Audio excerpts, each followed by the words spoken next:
Hey everyone, today we're addressing a common issue that many of us encounter: corrupted PDF files. These issues can arise from various factors such as system crashes, incomplete downloads, or even malware. Whether it's a crucial document for work or a cherished memory, losing access to a PDF can be frustrating. But don't worry, we've got a solution for you. Introducing Stellar PDF Repair, a powerful tool that can restore your damaged PDF documents to their original state. With Stellar PDF Repair, you can fix PDFs that won't open, are partially damaged, or have missing headers, watermarks, and more. Let's see how it works. First, download and install Stellar PDF Repair from the link in the description box below. Once you've installed it, launch the software and add the corrupted PDF file you want to repair. The software will then analyze the file and identify the issues, making the whole process as simple as possible for you. Next, click the Repair button, and Stellar PDF Repair will work its magic. It will start by identifying the issues in the PDF. Then it will proceed to fix them. Depending on the file size and the extent of the corruption, this process might take a few minutes. But don't worry, it's worth the wait.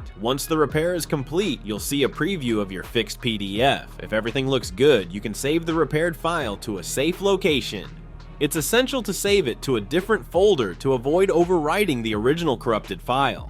Stellar PDF Repair is straightforward to use and supports a wide range of PDF formats. It can even restore headers, footers, watermarks, and other elements that make your PDFs look professional. So don't let corrupted PDF files hold you back. Download Stellar PDF Repair today and start restoring your documents. Click the link in the description box below to get started. Thanks for watching, and don't forget to like and subscribe for more tech tutorials and solutions.